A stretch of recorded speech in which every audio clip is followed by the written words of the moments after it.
Good afternoon guys. Currently nandito ngayon kami sa Lipno.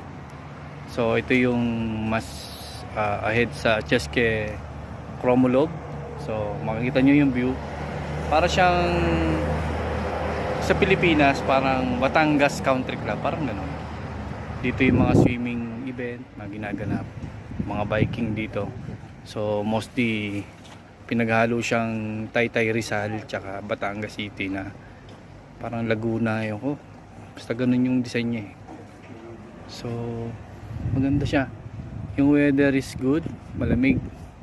Kahit magbike ka hindi ka papawisan.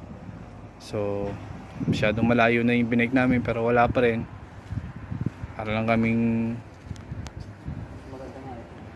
namamasyal.